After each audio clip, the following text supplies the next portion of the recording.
대역전의 하나님, 이런 제목으로 말씀을 나누고자 합니다. 한번 따라서 할까요? 대역전의 하나님. 대역전을 바라봐라. 또 오늘 말씀을 속에서 대역전을 위해 깨달아야 할 말씀이 무엇인가 하는 것들을 쭉 살펴보려고 합니다. 오늘 본문의 말씀을 먼저 이야기하면 히스기야 왕 때 이야기입니다. 히스기야 왕, 남쪽 유다 왕이죠. 이사야서는 흐름이 이렇습니다. 역사와 예언이 이렇게 번갈아 가면서 나오는 아주 독특한 구조를 가지고 있는 책입니다.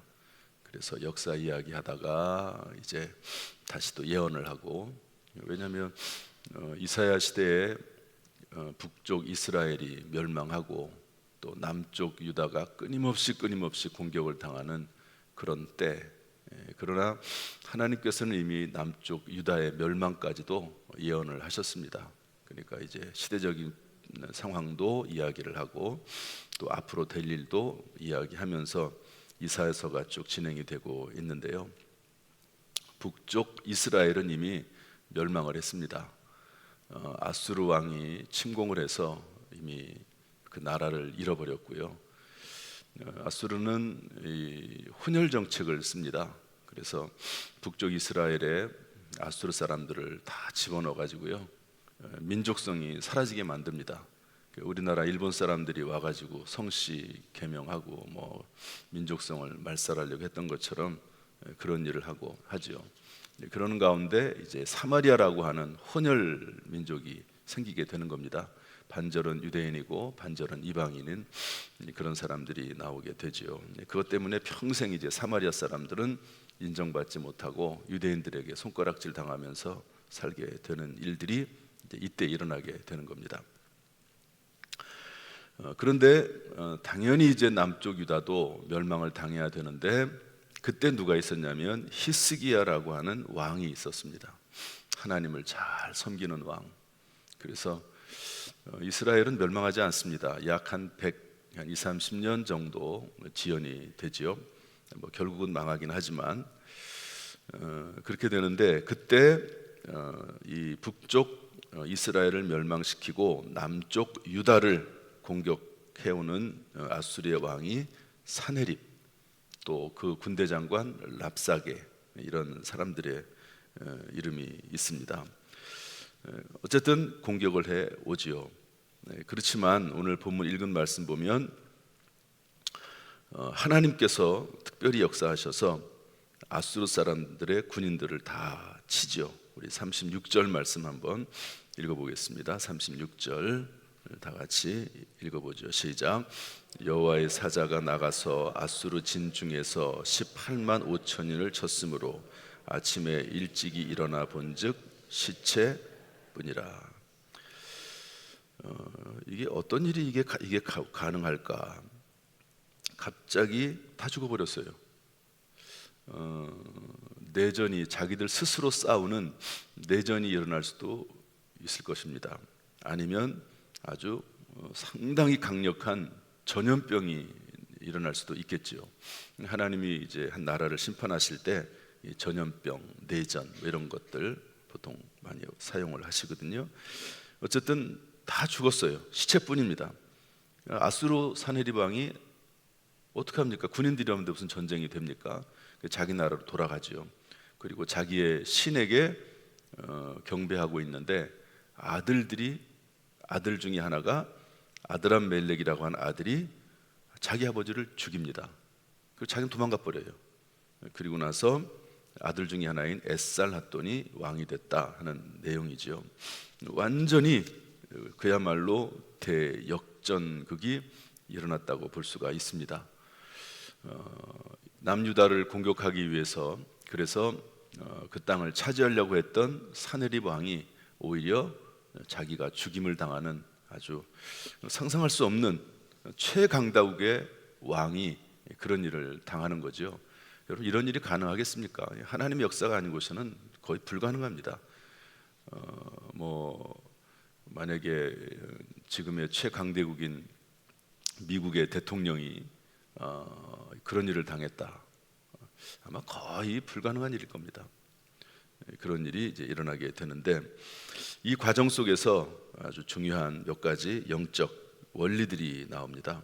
우리도 인생에 있어서 어려운 일을 만날 때 그 어려운 일을 극복하고 오히려 더 좋은 결과를 나타낼 수 있게 위해서 어떤 일들이 요청이 되는가 하는 건데요. 첫 번째로 우리 36장 21절 말씀을 다 같이 읽어보겠습니다. 36장 21절 다 같이 찾아서 한번 읽어보죠. 다 같이 시작. 그러나 그들이 잠잠하여 한 말도 대답하지 아니하였으니 이는 왕이 그들에게 명령하여 대답하지 말라 하였음이었더라. 이 아수르의 사네립 왕이 쳐들어오니까 또 쳐들어와 가지고 계속해서 아주 큰 소리로, 더구나 자기네 나라 말이 아니고 이스라엘 사람들의 말로 뭐라고 말하냐면, 하나님이 너희를 구원하실 것 같냐? 그렇지 않을 것이다. 사네립 왕이 히스기야 왕이 너희를 구원하실 것 같냐? 그런 일이 없다. 내가 우리나라가 지금까지 수많은 나라들을 다 멸망시켰다. 너희들도 똑같다. 이런 이야기들을 막 큰 소리로 얘기하거든요, 이 사네립 왕이. 그런데 아무 말도 대답하지 말라. 이미 왕이 명령을 했습니다. 한번 따라서 할까요? 그들이 잠잠하여 아무 말도 하지 말라고 말을 한 거죠. 우리가 참 어려운 일을 만날 때 우리의 언어가 참 중요하고요, 어떤 말을 듣느냐가 상당히 중요합니다. 그때 악한 자, 사탄, 마귀, 원수들이 끊임없이 우리들을 요동하게 만드는, 부하내동하게 하는 그런 생각들, 그런 마음들, 그런 소문들이 계속해서 들릴 수 있습니다. 그런데 그런 것들에 대해서 부하내동하지 않고 요동하지 않고 하나님만을 의지하면서 침묵할 수 있는 거, 상당히 중요한 일입니다. 어려울 때일수록 더 그렇죠. 이스라엘 백성들이 여리고성을 돌 때가 있었습니다. 가나안 땅에 들어가서 첫 번째 성인 여리고성을 공격할 때 모세를 통해서 하나님께서 뭐라고 말씀하시냐면, 침묵해라. 여리고성을 하루에 한 바퀴씩 돌고 마지막 7째 날에는 7바퀴를 돌아라. 그런데 침묵해라. 침묵하라고 얘기하거든요. 사람이 말을 하기 시작하면, 아니 여리고성을 공격하는데 이게 돈다고 되냐, 그러면서 얼마나 불평, 불만, 그리고 믿음이 없는 말이 계속 나오겠습니까? 하나님이 침묵하게 시킵니다. 침묵. 물론 해야 될 말이 있죠. 모세는 말을 해야죠. 모세는 하나님의 음성을 듣고 말을 해야 됩니다. 또 군인들은 또 백성들을 인도하면서 또 인도해 나가기 위해서 말을 해야 되겠죠. 그러나 하나님께서는 다른 모든 백성들에게는 말을 하지 말아라, 침묵하라, 이렇게 말씀하고 있습니다. 이 침묵 속에는 악한 자의 말, 원수 마귀 사탄의 말을 듣지 않겠다고 하는 다짐이고, 오직 하나님의 말씀만을 듣겠다고 하는 그런 의지라고 볼 수가 있는 것이죠. 어려운 일을 만날 때 혹시 어려움 가운데 있으면, 요즘 또 수혜를 얼마나 많이 만났습니까? 16가정 쭉 돌아보면서 우리 성도님들이 수제 헌금한 걸 가지고 분배해서 똑같이 나눌 수는 없고요, 어려운 분들은 더 많이, 또 그렇지 못한 분들은 조금, 이렇게 어쨌든 성도님들의 사랑을 전하는 거니까 흡족하지 않더라도 감사해야 될 거라고 생각이 되는데요. 이런 일을 만났을 때 불평하다 보면 한이 없습니다. 왜 우리 집만 이렇게 됐는가? 얼마나 불평이 많이 일어나겠습니까? 그때 침묵해야 된다. 정말 마음에 참을 수 없으면 하나님 앞에 나와서 하나님의 전 앞에 사도 다윗처럼 하나님 앞에 쏟아붓고 한나처럼 쏟아부을지언정 사람 앞에서 불평하거나 불만하거나 이런 일이 시작이 되면요, 그때부터는 하나님이 다 들으시거든요. 그러니까 이 사람 앞에서 하는 것이 아니라 하나님 앞에서 모든 것을 쏟아놓을 필요가 있습니다.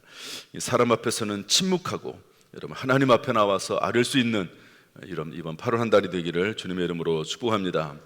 그러기 위해서 37장 1절 말씀 읽어보겠습니다. 이것을 전제로 이제 시작이 되는데요. 37장 1절 말씀 다 같이 시작.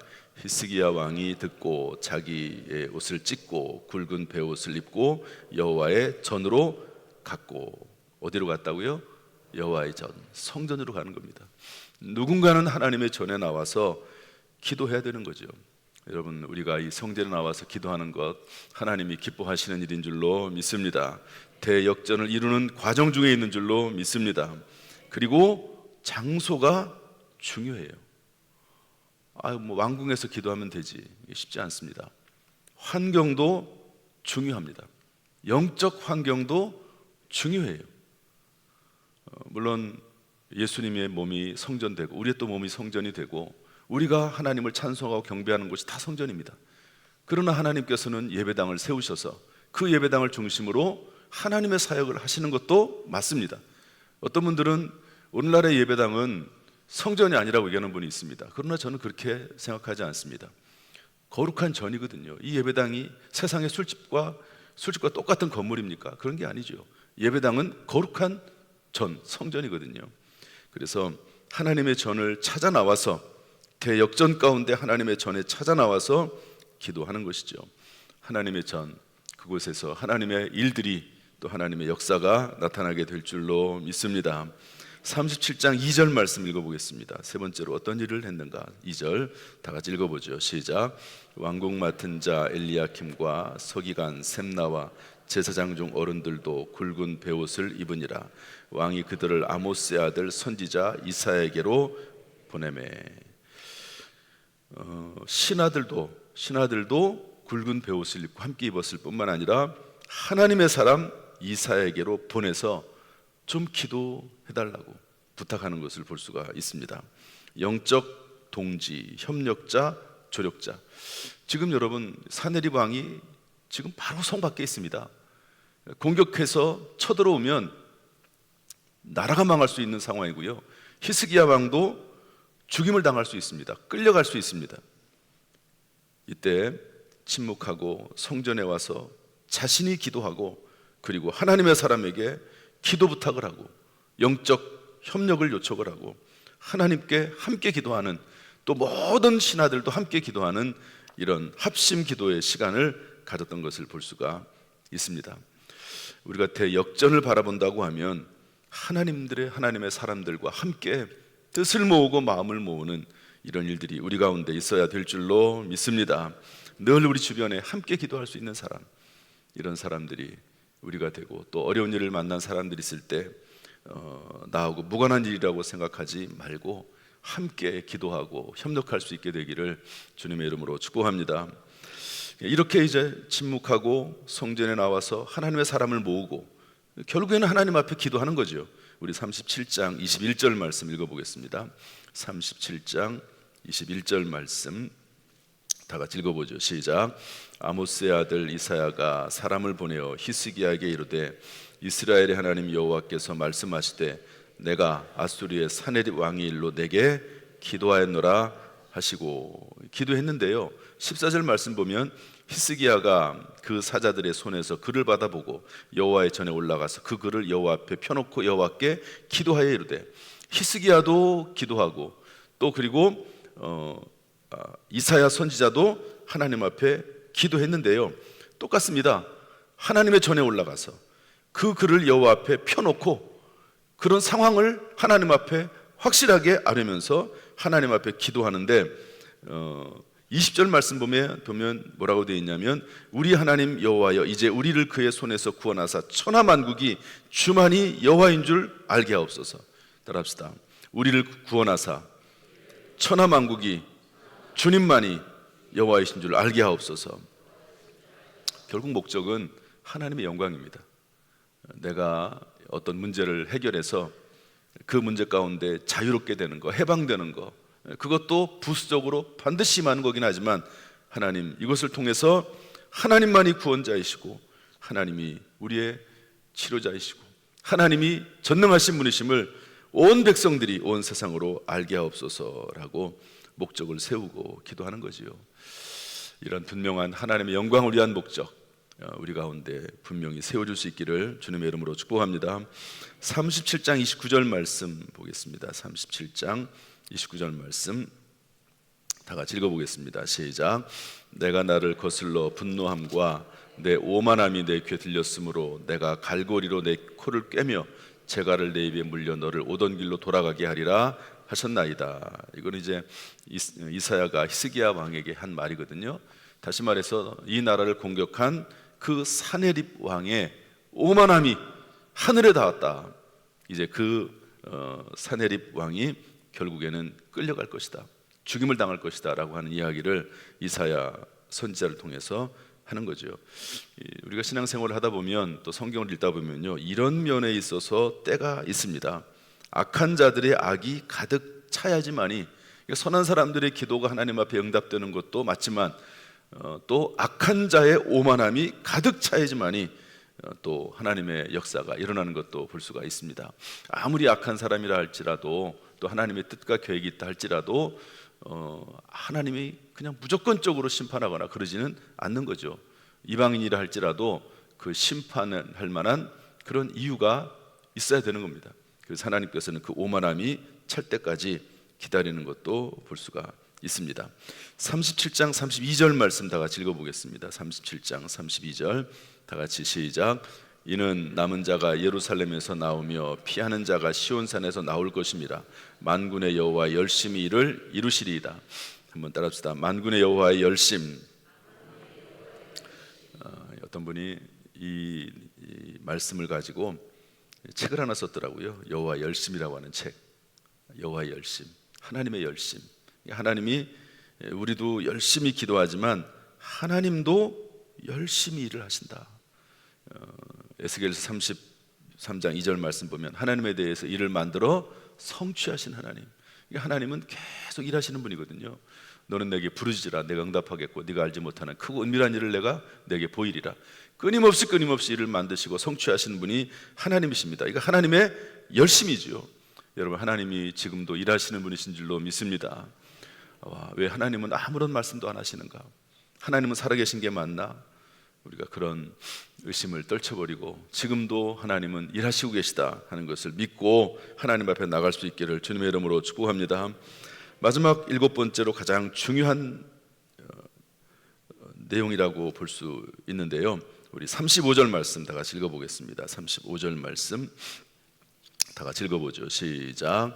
대저 내가 나를 위하여 이 성을 보호하며 구원하리라 하셨나이다 하니라. 참 재밌는 표현입니다. 지금 누가 기도하고 있죠? 하나님께서. 이사야가 기도하고 있습니다.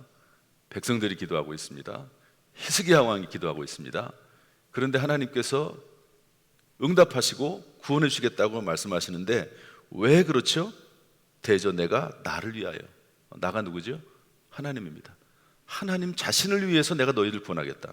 그 다음에 또 뭐라고 되어 있죠? 내 종 다윗을 위하여 내가 이 성을 보호하겠다. 히스기야 너 때문에, 물론 히스기야 때문에도 구원하십니다. 이사야가 기도하기 때문에 그것도 아니라는 거예요. 적어도 본문의 말씀 그렇습니다. 무엇 때문에? 다윗 때문에. 무엇 때문에? 나를 위하여. 하나님의 이름의 명예를 위하여, 하나님의 영광을 위하여, 내 뜻을 위해서, 내 약속 때문에 내가 너희들을 구원하겠다. 이런 말씀입니다. 이 약속은 누구에게 한 겁니까? 하나님의 종 다윗에게 한 거거든요. 그러니까 하나님의 모든 일들은 원초적인 약속에 근거합니다. 원초적인 약속. 하나님께서 다윗에게 말씀하신 대로 내가 이 나라를 멸하지 않겠다. 그리고 너의 후손들의 왕위가 이어지게 하겠다. 그러면서 계속해서 왕위를 이어가시거든요. 물론 중간에 중단되기도 합니다. 그러나 그 다윗의 자손 중에 예수 그리스도를 이 땅에 태어나게 하시고 그 예수님을 통해서 온 천하 만민을 구원하지 않습니까? 그러니까 하나님의 일들은 근원적인 약속에서부터 시작이 되는 거죠. 근원적인 약속. 하나님은 다윗에게 이런 근원적인 약속을 했습니다. 여러분에게는 하나님께서 어떤 약속을 하셨습니까? 또 어떤 약속을 믿고 살아가고 계십니까? 우리가 가장 어렵고 힘들고 극심한 고난 가운데 있을 때 어떤 약속을 붙잡고 힘을 얻고 위로받고 살아가고 있습니다. 사람마다 그런 근원적인 약속이 있거든요. 성경적인 약속도 있고 개인적으로 하나님 주시는 근원적인 약속도 있습니다. 우리에게 있어서 성경적인 근원적인 약속으로 가장 중요한 것은 제가 볼 때는 예수 그리스도에 대한 약속입니다. 예수님, 그분이 나의 구원자가 되시고 그리스도 예수를 믿을 때 우리는 구원받아 영원한 하나님 나라에 들어가게 되는 줄로 믿습니다. 하나님이 우리를 미리 아시고 또 미리 부르시고, 그리고 하나님께서는 우리를 의롭다고 하시고 하나님의 나라, 영원한 나라까지 인도하시는 것, 이거 근원적인 약속이거든요. 그리스도 예수 안에서, 성령 안에서 우리에게 주어진 변함없는 약속, 우리를 하나님이 구원하실 때 끝까지 하나님 나라까지 인도하신다는 약속, 근원적인 약속이고 변함없는 약속인 줄로 믿습니다. 이런 약속 가운데 하나님께서 우리 각자에게 주신 그런 약속들도 있죠. 사명도 있고 비전이 있습니다. 저 같은 경우는 하나님, 제가 대학을 다닐 때 성경 말씀을 읽는 가운데 저는 모세의 말씀이 제 평생 움직이는 아주 중요한 그런 말씀입니다. 모세가 이스라엘 백성들을 끌고 나갈 때 천부장을 세우고 백부장을 세우고 50부장을 세우고 이러면서 함께 하나님의 일을 해나가잖아요. 그게 저에게 대학생 때 성경을 읽으면서 주신 하나님의 메시지이고 약속입니다. 그런 말씀에 근거해서 이렇게 목회를 하고 살아나가는 거죠.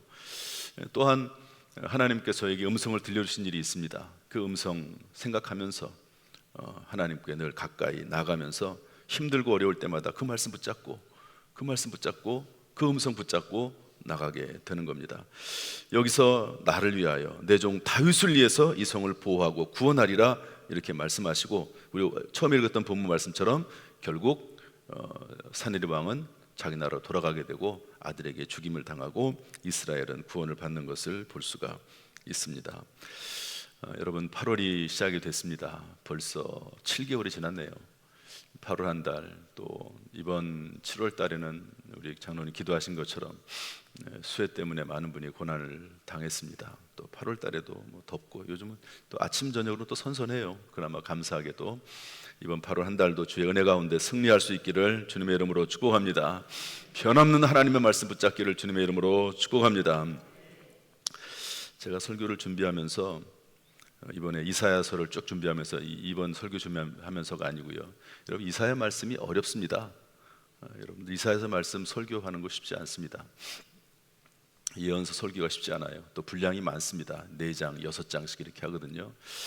그러면서 이제 도대체 이런 말씀을 가지고, 물론 저도 뭐 계속 말씀을 가지고 연구하고 설교해 왔지만 다른 목사님들은 도대체 이 말씀을 가지고 뭐라고 설교하나. 여러분, 이사야서는 계속 반복됩니다. 하나님의 경고, 또 하나님의 심판, 그러나 이스라엘 백성들은 하나님이 구원하시겠다고 하는 약속, 70년이 차면 회복시키겠다는 그런 약속, 그러면서도 역사 이야기가 쭉 되면서 반복되거든요. 이런 반복된 말씀 속에서 어떤 말씀을 전할까 하면서 쭉 말씀을 좀 살펴보는데요. 어떤 목사님이 이런 설교 중에 이런 내용을 얘기하더라고요. 99대 1의 법칙인데요. 한번 따라서 해볼까요? 99대 1의 법칙. 99대 1의 법칙. 숫자가 딱 들어가면요, 이게 사람들이 아주 확 귀에 들어오거든요. 이 숫자라고 하는 게 원래 그렇습니다. 숫자가 이게 뭐냐면 100이라는 숫자가 있는데 이 100 중에서 1%에게 몰린다는 겁니다. 그래서 돈도 100명이 있지만 1%에게 집중이 되고, 지식도 1%에게 집중이 되고, 그래서 여러분, 한 나라가 살 때 천재 한 명이 만들어 놓은 그 연구 결과에 의해서 온 나라가 살기도 합니다. 실제로 그렇습니다. 그러니까 특출난 천재들이 있는 거죠. 지식이 1%에게 집중이 된다. 재물도 1%에게 집중이 된다. 그런 얘기하면서 99대 1의 법칙이라는 게 이게 세상적으로 있답니다. 그런데 이것을 영적으로 이분이 적용을 해서 이렇게 얘기하더라고요. 100명 중 1명은 성경을 읽는다. 나머지 99명은 뭐죠? 잘 안 읽어요. 나머지 99명은, 근데 이분이 이렇게 표현을 했습니다. 나머지 99명은 그 성경을 읽는 사람을 본다. 100명 중 1명은 하나님을 만난다. 나머지 99명은 하나님을 만난 그 사람을 만난다. 이렇게 이분이 해석을 하는데 제 마음에 확 들어오더라고요. 그러면서 어떤 이성미 집사라고 하는 코미디언 얘기하더라고요. 이분이 이제 전도를 많이 했거든요. 이성미 집사라고 아시죠? 이분을 아시는 분들은 나이가 많으신 분들입니다. 물론 지금도 아시는 분들도 있지만, 이분이 이제 예수 안 믿다가 예수 믿고 나서 전도를 많이 하거든요. 특별히 동료 코미디언들, 연예인들 전도를 많이 하거든요. 근데 이분이 전도를 해도 말을 안 들어먹는 거예요. 말을 안 들어먹어 사람들이. 물론 이제 많은 사람들 전도했습니다. 근데 끝까지 말을 안 듣는 사람들도 있거든요. 그런데 어느 날 그 말을 안 듣는 사람이 이성미 집사님을 찾아왔습니다. 지금은 권사님이 됐겠죠. 이제 그 내용에서는 집사님으로 나오는데, 그러면서 하는 말이 뭐냐면, 이성미 집사님이 계속 전도를 할 때마다 그 말이 옳다는 것을 안돼요. 그리고 예수를 믿어야 된다는 것도 안 돼요. 그런데 그렇게 못했다는 거예요. 왜냐하면 예수를 믿겠다고 하면 예수 믿는 사람처럼 살아야 되는데, 또 그런 삶의 모습이 나타나야 되는데, 뭔가 변화가 돼야 되는데 싫다는 거예요. 예수 믿는 건 좋은데, 천국 가고 싶고 그런 모습이 좋긴 좋은데, 그러면 너무 불편하잖아요. 싫잖아요. 그러다가 이제 어떤 계기에 의해서 이성미 집사님을 찾아와 가지고, 이제 나도 집사님의 모습을 보면서 살아가기로, 본받아 살기로, 물론 이제 성경 말씀을 본받아 살고 살아가야 되겠지만, 일단은 그 이성미 집사님의 모습을 보면서, 그 모습을 보면서 나도 살아가겠다고, 그리고 함께 그 말을 들으면서 눈물 흘리면서 기도하고 위로와 힘을 받았다 하는 그런 내용이 설교 중에 있더라고요. 이게 99대 1의 법칙. 그러니까 어느 한 사람, 신앙생활을 우리 교회 성도들이 하면, 물론 여기 계신 분들은 아마 제가 볼 때는 뭐 99대 1 중에 1에 해당하는 분들이 많을 거라고 생각이 됩니다. 누군가 스스로 성경을 읽고 성경의 말씀대로 살려고 애쓰면서 다른 사람들이 보면서 내가 본받아야 되겠다라고 생각하는 그런 모습들이 있는 거죠. 이분이 이제 최종적으로 이렇게 마무리를 하더라고요. 100명 중 1명은 성경을 읽고 하나님을 믿는 나다. 따라서 할까요? 100명 중 1명은 성경을 읽고 하나님을 만난 나다. 내가 그렇게 됐으면 좋겠다. 나머지 99명은 나를 읽고 하나님을 알게 된다. 따라서 할까요? 나머지 99명은 나를 읽고 하나님을 알게 된다. 기독교 역사는 이런 역사입니다. 성경의 역사는 이런 역사입니다. 성경에 나와 있는 수많은 신앙의 위대한 신앙인들은 이런 사람들입니다. 다윗 같은 사람, 요셉 같은 사람, 얼마나 많은 고난과 어려움을 당했습니까? 그런데 대역전극이 일어나잖아요. 사람들이 다윗의 이야기를 들으면서, 요셉의 이야기를 들으면서 그 모습 보고 따라가는 거 아닙니까? 그러다가 본인도 대역전극의 주인공이 되는 겁니다. 그러고 나서 또 다른 사람들이 이제 그분을 보고 또 뒤를 이어서 따라가게 되는 거지 않습니까? 이런 모습들이 기독교 역사의 모습입니다. 그 원천이 성경이죠. 성경을 계속 읽어야 돼요. 성경을 읽고 보고 성경 속에서 나타난 대역전극의 수많은 이야기들, 혹시 대역전극은 아닐지 몰라도 어떤 환경과 조건 가운데서도 요셉처럼 실망하지 않고 낙심하지 않고, 그리고 하나님을 감사하고 찬송하고 예배드리는 그런 모습이 있는 것을 성경을 통해서 보고, 또 다른 성도들의 모습을 보면서 찾아 나가는 거죠. 히스기야, 이사야, 또 수많은 성경의 인물들이 99대 1의 법칙 안에 들어가 있는 분들입니다. 이번 8월 한 달, 또 우리의 남은 생애가 이 99대 1의 법칙 안에 들어갈 수 있기를 주님의 이름으로 축복합니다. 하나님 앞에 맡기고 오늘 순서처럼 침묵하고 성전에 나오고 하나님의 사람과 함께 기도하고, 그리고 하나님의 열심을 믿고, 무엇보다도 하나님 자신을 위해서 일하시는 하나님, 그 하나님을 믿고 나아가는 저와 여러분 될 수 있기를 주님의 이름으로 축복합니다. 축복합니다. 기도하겠습니다.